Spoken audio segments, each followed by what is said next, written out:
చాలా ప్లెజెంట్‌గా ఉందండి ప్లేస్ అయితే.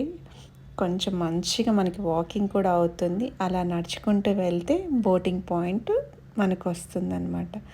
చుట్టూతా ఆ చెట్లు చూడండి. ఒక్కొక్క కొమ్మ ఎంత లాంగ్ ఉందో, అలా చెట్లు చుట్టూతా ఎంత పీస్‌ఫుల్‌గా ఉందో చూడండి ఆ ప్లేస్.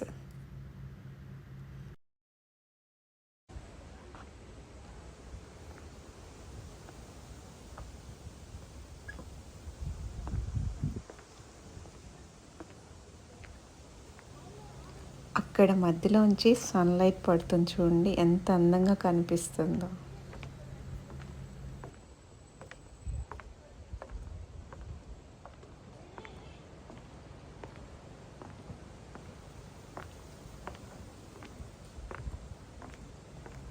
అలా నడుచుకుంటూ బోటింగ్ పాయింట్‌కి రీచ్ అయిపోయాం. ఇప్పుడు బోట్ కోసం